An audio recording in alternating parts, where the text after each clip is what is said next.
সম্মানিত দর্শক, আমি আছি আপনাদের সাথে মোহাম্মদ আমির হামজা।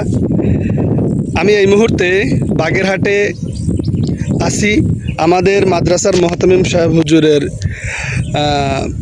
চরণভূমিতে, অর্থাৎ মাছের ঘের বলেন, চাষ করা জমি বলেন, সেই বিলে। তো এখানের পরিবেশটা এতটাই সুন্দর যে ভিডিও না করে আমি আর পারলাম না। তো দর্শক, আপনারা এখনই দেখতে পাবেন। তো দেখুন সম্মানিত দর্শক, আমাদের চাষি ভাইয়েরা কত সুন্দরভাবে করলা, অর্থাৎ অনেক এলাকায় এর নাম অনেক কিছু, যে যে ভাষায় বলতে পারে সে সেই ভাষায় বলে। এখানে বিভিন্ন চারা ঘেরের উপরে চাষি ভাইরা চাষ করেছে।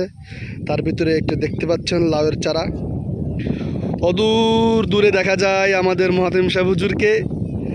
যেহেতু অনেক দূরে, জুম করেও ফেসটা ক্লিয়ারভাবে দেখানো সম্ভব হচ্ছে না। হুজুর দেখা যাচ্ছে আমাদের সামনে আসতেছে আস্তে আস্তে।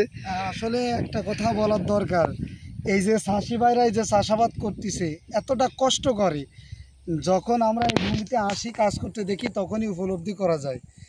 রোদের ভিতর, গরমের ভিতর, বৃষ্টির ভিতর যে কোনো অবস্থাতে দৌড়ে আসতেছে। চারাটার কী হলো, ফলটা কি নষ্ট হয়ে যাচ্ছে, আর আমরা তো টাকা দিয়ে কিনে খাচ্ছি। এই চাষিরা যেন ন্যায্য মূল্য পায়, এ ব্যাপারে আমাদের সকলের পদক্ষেপ রাখা উচিত। তো ভাইরা, আপনারা শুনলেন, দেখেন এই বিলে যেই মানুষগুলো কাজ করে তাদের পরিশ্রম বলে শেষ করা যাবে না। তো আজ এই পর্যন্তই। আসসালামু আলাইকুম, সবাই দোয়া করবেন।